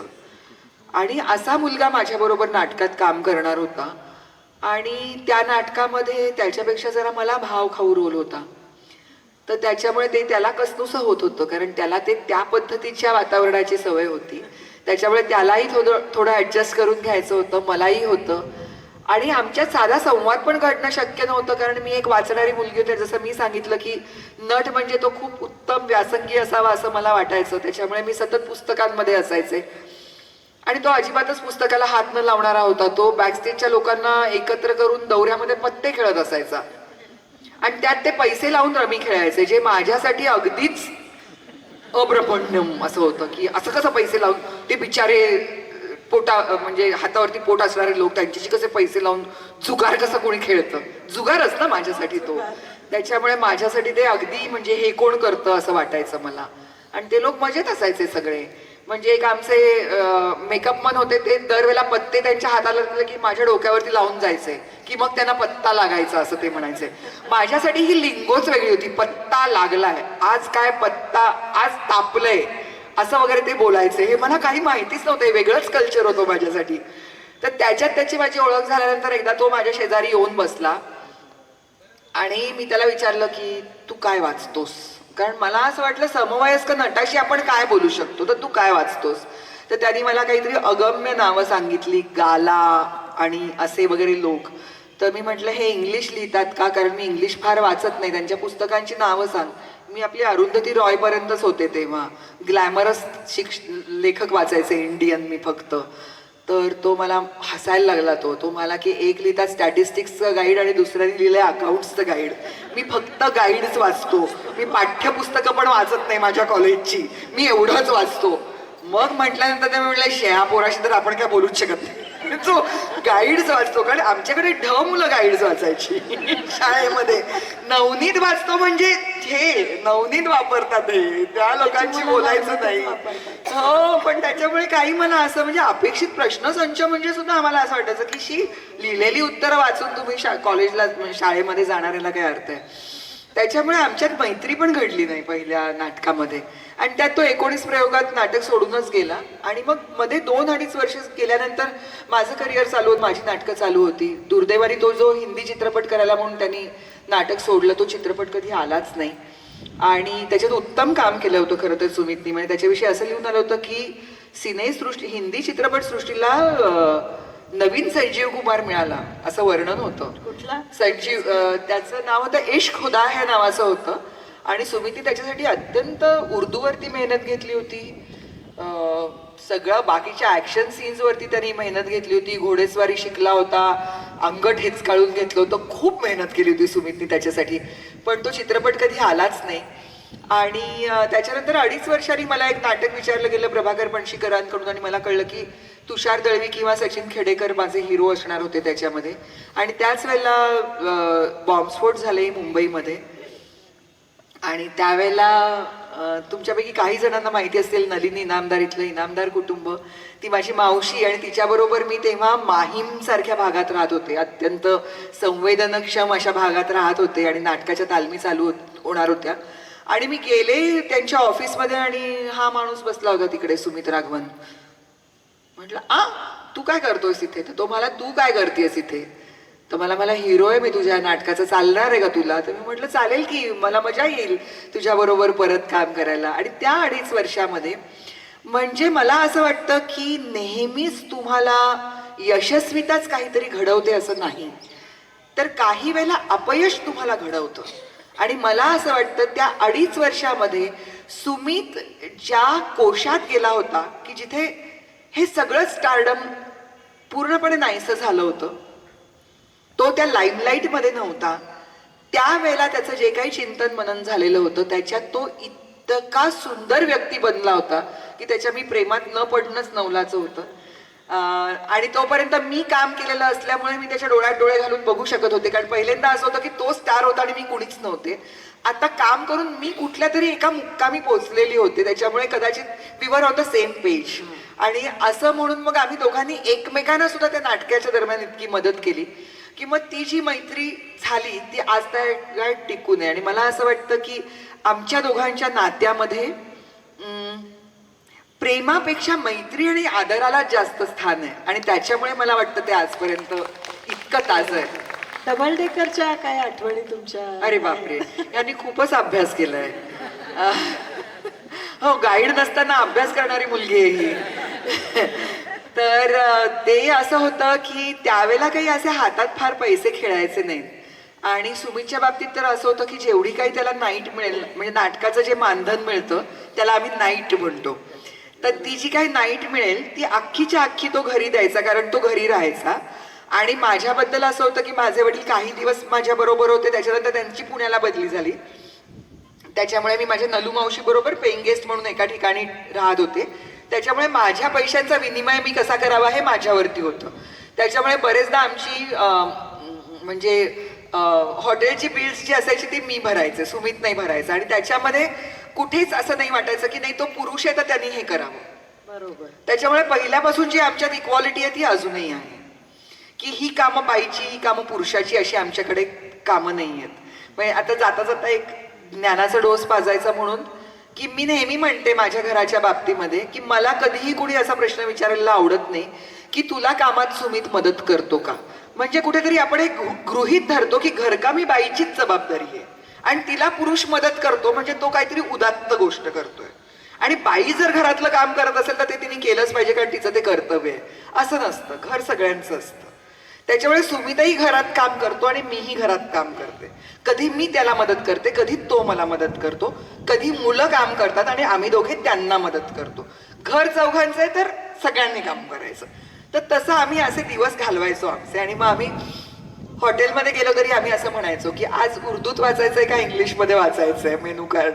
उर्दूत वाचायचंय म्हणजे पैसे किती आहेत ते आधी बघायचं आणि मग पदार्थ बघायचा, कारण ते असं वाचायचं. मग कधी कधी फक्त एक्स्ट्रा चटणी आणि एक्स्ट्रा पावच परवडायचा. म्हणजे मग एक मिसळ मागवायची आणि एक्स्ट्रा 2 पाव मागवायचे आणि दोघांनी खायचं असं. तर त्या दिवसांमध्ये आमची मौज म्हणजे काय, तर आज आपल्याकडे एवढे पैसे आहेत तर आपण ऑपेरा हाऊस पर्यंत, Churchgate to Opera House double decker मधून जायचं आणि तसं परत यायचं. हा आमचा रोमॅन्स. आणि त्याच्यात आम्हाला भारी मौज यायची. म्हणजे ते आज जॅग्वार मध्ये बसून वरळीला जाऊन येऊया ह्याच्यात आज जितकी मजा येते ना त्याच्यापेक्षा खूप जास्त मजा त्या डबल डेकर मध्ये बसून किती यायची. सुंदर आठवणी, गोड आहे. अजून एक मला असं वाटतं की तुम्ही दोघंही अभिनय क्षेत्रामध्ये अतिशय नावाजलेले आहात. तर तुम्ही आणि सुमितजी आपापल्या भूमिकांबद्दल किंवा अभिनयाबद्दल, त्याला लागणाऱ्या पूर्वतयारीबद्दल अशा चर्चा वगैरे करता का घरात? हो करतो, पण ना मध्यंतरी काय झालं माहितीये का, की 2-3 वेळा असं झालं की सुमितकडे एखादी भूमिका आली आणि त्यांनी त्या गोष्टीला नाही म्हटलं आणि मग ते लोक मला फोन करून सांगायला लागले की नाही तुम्ही सांगा ना जरा, तुम्ही सांगा ना जरा. त्यावेळेला मी जरा जास्त त्याच्यामध्ये इंटरेस्ट घेतला, कारण आम्ही दोघांनी ठरवलं की निर्णयामध्ये ढवळाढवळ नाही करायची. विचारलं एकमेकांना तर एकमेकांनी आपलं मत सांगायचं, पण ढवळाढवळ नाही करायची. तर त्याच्यातला पहिला पिक्चर होता बकेट लिस्ट, ज्याच्यामध्ये माधुरी दीक्षित होती आणि तो सुमितला रोल विचारल्यानंतर सुमित मला अरे मला करण्यासारखं काहीच नाहीये ह्याच्यामध्ये. आणि मग तो बिचारा पोरगा मायूस झाला, तो अतिशय उदास झाला की सुमित राघवन नाही म्हणाला असं म्हणून. आणि मग तो गेला आणि मग मी सुमितला म्हटलं सॉरी, मला कुणाच्याच बद्दल काहीच वाईट बोलायचं नाहीये, माझे सगळे नट मित्र मला खूप आवडतात, पण मी सुमितला म्हटलं सुमित आम्ही कुठल्याही पोट सुटलेल्या माणसाला का बरं बघावं माधुरीचा हिरो म्हणून मराठी स्क्रीनवरती, आम्हाला देखणा माणूस बघायचा आहे आणि चांगला नट बघायचा आहे. नुसता नट चांगला असून नाही चालणार आहे, आम्हाला दिसायलाही तो चांगला हवा आहे. तर आम्हाला आमचं प्रतिनिधित्व म्हणून तू हवा आहेस. तर मग माधुरी दीक्षित म्हणाल की मी एवढी हिंदीतून आले आणि ह्या कुठल्या माणसाबरोबर मी काम करते, असं नकोय आम्हाला तर तू कर, तू ही फिल्म कर. आणि शेवटी मला माहितीये की जे त्यांनीच मला शिकवलेलं आहे आयुष्यामध्ये, माझ्यावरती संस्कार आहेत. माझ्यावरती नट म्हणून संस्कार करणारे जे 2 लोक आहेत त्याच्यामध्ये एक आहे शुभांगी गोखले आणि दुसरा आहे सुमित राघवन. हे दोघे जण मला वेळोवेळी कानपिचक्या देत असतात, रागवतात, कौतुकही करतात खूप, पण रागवतात जास्त, तर लक्ष ठेवून असतात माझ्यावरती. तर त्यावेळेला मी असं सुमितनी आणि शुभांगीने शिकवलेली ही गोष्ट आहे की आपल्याकडे सोनं आलं की त्याचा दागिना घडवणं याच्यात काहीच नाहीये. तुझ्याकडे शेड आलं आणि त्याचं जर तू सोनं घडवलंस ना तर मग तू खरी अभिनेत्री. त्याच्यामुळे प्रत्येक वेळेला माझ्याकडे चांगलंच काम आलं पाहिजे, 8 तास नको, काम माझ्याकडे काही येऊ दे, मी ते खणकवीत, हे असलं पाहिजे. जाऊन झेंडा रोवायचा हे शुभांगीचं म्हणणं असतं नेहमी. आणि त्याच्यामुळे मी त्याला म्हटलं की भूमिका काही असू दे, तू त्याच्यामध्ये जाणवल्याशिवाय लोकांना राहणार नाहीस. आणि मग थोडंसं मोठं दिसायला म्हणून त्यांनी तेव्हा दाढी वाढवली होती सुमितनी आणि तो रोल केला होता. आणि खूप मला असं वाटतं अत्यंत डिग्निफाईड पद्धतीने त्यांनी ती भूमिका केली, तिची एक प्रतिष्ठा त्यांनी आणली. त्याच्यामुळे एवढं थोडंसं होतं. पण काही काही वेळेला असंही होतं की माझ्या घरात तालमी चालतात, त्यावेळेला मी सांगते की मला हे अगदी नवीन प्रेक्षक म्हणून पहिला प्रयोग बघायचा आहे. तर मी अशी कानावरती हात ठेवून जायचे की मला काहीही ऐकू द्यायचं नाही. स्क्रिप्ट जरी सुमितने मागितलं तरी मी असे डोळे बंद करून त्याला स्क्रिप्ट द्यायचे, मला अक्षरही वाचायचं नाही, मला पहिल्याच प्रयोगाला कळलं पाहिजे तू काय करतोस ते. त्याच्यामुळे नॉक नॉक सेलिब्रिटी नावाचं सुमितने एक अप्रतिम नाटक केलं होतं, इथे झालं नाही ते, पण ते नाटक मी पहिल्या दिवशी पहिल्या प्रयोगालाच मला कळलं की ते नाटक काय आहे ते. त्याच्यामुळे अशाही गमती जमती असतात. अस्तित्व करत असताना सुमित येऊन नाटक बघून गेला होता, कारण मला खूप दडपड होतं. तर त्याच्यामध्ये 4-2 गोष्टी त्यांनी मला सांगितलेल्या होत्या, त्या मी अंगीकारल्यानंतर मला वाटतं की ते जास्त चांगलं व्हायला लागलं काम. आता एक उत्तम अभिनेत्री म्हणून तुम्ही अभिनय करत असताना मराठी शाळांसाठी काम करावं असं तुम्हाला का वाटलं? हा शेवटचा प्रश्न आहे. नाही, शेवटचा लोक आता चुळबुळ करायला लागले, खूप बोलतोय आपण नाही तर मराठी शाळांसाठी काम करावं असं जे वाटलं ते मुलांना जे मी सांगितलं की मी मराठी शाळेमध्ये घातलं. माझी मुलं जेव्हा पहिला मुलगा माझा जेव्हा मराठी शाळेमध्ये गेला तेव्हा त्याची चाचणी घेण्यात आली होती, परीक्षा होती ऑडिशन सारखी, आणि रांग होती, प्रतीक्षा यादी होती आणि प्रत्येक इयत्तेच्या जवळजवळ 7 तुकड्या होत्या आणि प्रत्येक तुकडीमध्ये 60 ते 65 मुलं होती. 3 वर्षांनी जेव्हा माझी मुलगी गेली तेव्हा तुकड्या तेवढ्याच होत्या, पण प्रत्येक वर्गामध्ये 40 ते 45 मुलं होती. म्हणजे 15 मुलं ऑलरेडी कमी झाली होती. 10 वर्षामध्ये चित्र इतकं बदललंय की प्रत्येक इयत्तेच्या आता 2च तुकड्या असतात आणि त्याच्यात 20-20 मुलं असतात. ही मराठी शाळांची म्हणजे प्रतिष्ठित शाळांची परिस्थिती आहे. महानगरपालिकेच्या ज्या मराठी शाळा होत्या तिकडे मुलं येतच नाहीत, हे कारण सांगून त्या शाळा इंग्रजी केल्या गेल्या आणि त्याच्यात CBSE बोर्ड मुंबईमध्ये ठेवलं गेलं. म्हणजे SSE बोर्ड ह्या राज्याच्या बोर्डवरती सुद्धा अविश्वास तुमचा. म्हणजे इंग्रजी माध्यम केलं पण SSE केलं का? नाही. माध्यम पण बदललं आणि बोर्ड पण बदललं. शासनाचा स्वतःच्या शिक्षणावरती विश्वास नाही.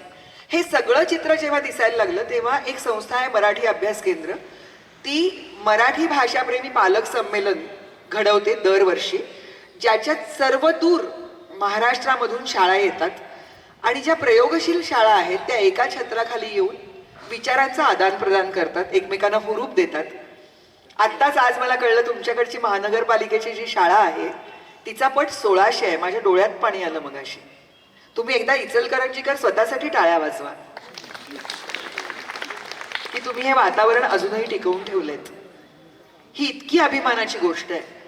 पण तिकडे पट असा कमी कमी होत जातोय, शाळा बंद पडतायत. अशा वेळेला ह्या संमेलनामध्ये ज्या आई पालकांनी विचारपूर्वक आपल्या मुलांना मराठी माध्यमात धाडलं अशा 4 आयांची मुलाखत होती, त्याच्यामध्ये मी एक होते. आणि ते मुलाखतीमध्ये जे मी बोलले मराठी शाळांविषयी त्याची क्लिप करून ती यूट्यूबवरती आली आणि 3 दिवसामध्ये 1.5 लाख लोकांनी ती बघितली. मला हे काही कळत नाही, 1.5 लाख व्ह्यूज आणि व्हायरल होणं वगैरे हे मला खरंच कळत नाही. आणि त्याच्यातून लोकांचे मला फोन यायला लागले की आम्ही आमच्या मुलीला इंग्रजी माध्यमात घातलंय पण तिची म्हणावी तशी प्रगती होत नाहीये. तुमचे विचार ऐकल्यानंतर आम्हाला हा निर्णय घ्यायचा आहे, तुम्ही मदत कराल का? आणि असे इतक्या लोकांचे फोन यायला लागले की मी त्या संस्थेला कळवले की खूप लोक मला असं कनेक्ट करतायत. त्यावेळेला त्यांनी मला ही प्रस्ताव माझ्या पुढे ठेवला की तुम्ही मराठी शाळांच्या सदिच्छा दूत म्हणून काम कराल का? आणि मग मराठी शाळांचे जे काही प्रश्न असतील, शिक्षकांचे प्रश्न असतील, इमारतींचे प्रश्न असतील, इन्फ्रास्ट्रक्चरचे प्रश्न असतील, हे प्रश्न हाती घेऊन जो काही लढा, जे काही आंदोलन, जे काही प्रयत्न करायला लागतात त्यासाठी मी प्रत्येक महिन्यातले जवळजवळ 20 दिवस देते. वा. आता शेवटचे फक्त 2 प्रश्न घेते आणि मग थांबूया आपण. मला असं वाटतं की नवोदित पालक जे आहेत होणारे, तर त्यांना मुलांच्या शाळांची माध्यमं निवडण्यासाठी तुम्ही काय मार्गदर्शन कराल? म्हणजे चांगली शाळा कोणती, हा अनेक नवीन जे पालक होतात त्यांच्यापुढे प्रश्न असतो, तर ते कसं तुम्ही सांगाल? आता मी ना बरेचदा ही सगळी उदाहरणं मोठ्या लोकांचीच घेते. बाबासाहेबांनी म्हटलं तर शिक्षण हे वाघिणीचं दूध आहे. ते शिक्षण घेतलं तरच तुम्हाला काही तरणोपाय आहे. काही लोक म्हणतात इंग्रजी हे वाघिणीचं दूध आहे. पण इंग्रजी हे वाघिणीचं दूध आहे म्हणून तुम्ही तान्ह्या पोराला ते पाजाल का?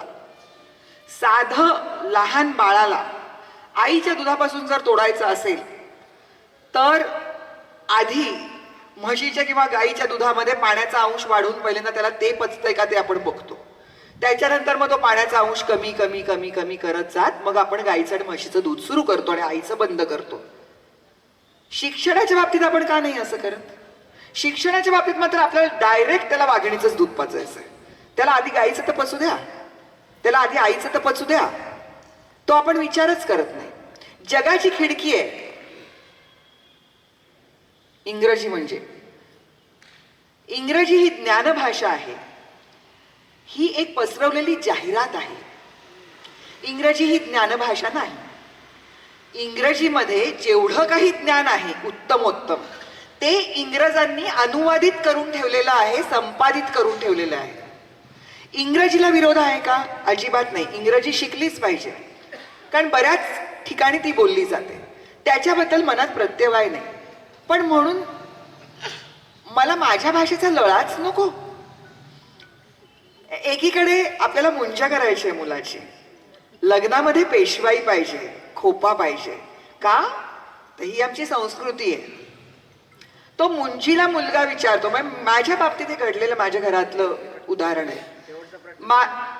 माझा भाचा म्हणाला की मावशी गेलीये ना तर आता त्या राईसला क्रो कधी शिवणार? संस्कृती आहे, पिंड आम्ही ठेवणार, पिंडदान करणार, पण आमच्या मुलाला त्याला काय म्हणतात ते माहिती नाही.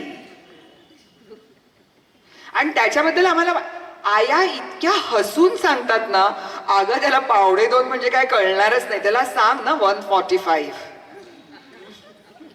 डॉक्टरांकडे जातात आणि म्हणतात आ मेक वाईड आ का आ कर म्हणून सांग ना. घास घालताना जर तुम्हाला सांगायला लागायचं असेल बाबा आ मेक, तर दुर्दैव आहे ना. आणि जे सगळेजण म्हणतात ना की मुलांना नंतर प्रॉब्लेम होईल कॉलेजला जाऊन, कारण ते शिक्षण सगळं इंग्रजी असेल. तुम्ही मला सांगा, तुम्ही 2-2.5 वर्षाचं मूल जे त्याच्या घराच्या वातावरणातून, सुरक्षित वातावरणातून तुम्ही जाऊन एका शाळेमध्ये सोडताय, त्याला काहीतरी तर त्याच्या ओळखीची वस्तू तिथे मिळू देत, भेटू देत त्याला काहीतरी. परत आता लोक चुका काढतील, भाषा भेटत नाही, भाषा ऐकू येते, पण नाही, भाषा भेटतेच, उरी पोटी भेटते भाषा. आणि ती तुम्ही त्याच्याकडून काढून घेणार आणि तिथे त्या बाई त्याला सांगणार कम इन द क्यू. त्याला कळणारच नाही, कमचा अर्थ माहिती नाही, क्यूचा अर्थ माहिती नाही. त्यांनी भाषा पण शिकावी, त्या संकल्पना पण शिकाव्यात. कधी? जेव्हा ते 2.5 वर्षाचं कोवळं पोर आहे, पण ते घरी येऊन तुम्हाला सांगणार नाही ना की I have got stress, I am stressed, मला तणाव आहे, म्हणून तुम्ही त्याला तिथे पाठवणार. आणि जेव्हा तो 17व्या वर्षी कॉलेजमध्ये जाणार आहे, जेव्हा 13 वर्ष तो शिकलाय की एखाद्या नवीन गोष्टीला सामोरं कसं जायचं, भाषा कशी शिकायची, संकल्पना कशा शिकायच्या, ह्याच्यासाठी त्याची शारीरिक, मानसिक, बौद्धिक सगळी तयारी झालेली आहे, त्यावेळेला त्याच्यावरती ताण येईल तुम्ही म्हणता. हे किती खोटं आहे. त्याच्यामुळे त्याचा विचार करायला पाहिजे. आणि माझं म्हणून ऐकू नका. कदाचित मी काहीतरी एक झेंडा घेऊन निघाली असेल, माझ्या पोरांचं नुकसान झालं नसेल म्हणून मी उगीच बढाया मारत असेल. जगभरातल्या शिक्षण तज्ज्ञांचं, मानसशास्त्रज्ञांचं तर म्हणणं ऐकाल. साधी साडी घ्यायची तर आपण इतकी चिकित्सा करतो, मुलाचं माध्यम ठरवताना आपण कसलाच विचार करत नाही आणि नुसता लोंढा जातोय तसे आपण आपल्या मुलाला ढकलतो. हे बरं आहे का? कदाचित तुमचा मुलगा MPSC करणार असेल, कदाचित तो UPSC करणार असेल, त्याला कळलं पाहिजे ना खरीप काय, बागायती काय, जिरायती काय. ते कसं कळणार इंटरनॅशनल स्कूलमध्ये जाऊन? शिवाजी महाराजांचा इतिहास 2 पॅरेग्राफमध्ये शिकणार आणि त्याच्यानंतर शिवाजी महाराजांवरती भाषण कसं करणार? ह्याचा विचार करायला पाहिजे. ज्याला आपली संस्कृती कळते ना त्याला सगळं कळतं. कारण संस्कृतीमध्ये तुमची प्रवृत्ती ठरते. तुमच्या बाळाचं व्यक्तिमत्व आणि तुमच्या बाळाचा आनंद हा जर तुमच्यासाठी महत्वाचा असेल तर तुमची जी कुठली मातृभाषा असेल, आणि मातृभाषा आणि परिसर भाषा जर एक असेल, तर कृपा करून तुम्ही त्याला त्याच भाषेत शिकवणं हे त्याच्यासाठी योग्य असणार आहे. चिन्मयताई, आज तुमच्याशी मनसोक्त गप्पा मारल्यामुळे खूप छान वाटतंय मलाही. आणि आपुलकीच्या नात्यांची, ऋणानुबंधांनी गुंफलेल्या अविस्मरणीय आठवणींची, अभिनयातल्या वेगवेगळ्या रंगछटांची आणि माय मराठीच्या आपल्या जिव्हाळ्याची ही संध्याकाळ नक्कीच आमच्या मनात घर करून राहील. खूप खूप धन्यवाद. खूप सुंदर मुलाखत घेतलीत तुम्ही. कारण बरेचदा असं असतं, मुलाखत तेव्हाच रंगू शकते जेव्हा प्रश्न विचारणारा काहीतरी मतलबचे प्रश्न विचारतो. बेमतलब होते नाही तर ती सगळी. मनापासून धन्यवाद. ते वाचन मंदिर तर्फे मी आपले मनापासून आभार मानते आणि मायाताईंना इथे आमंत्रित करते की त्यांनी सगळ्यांचे आभार मानावे.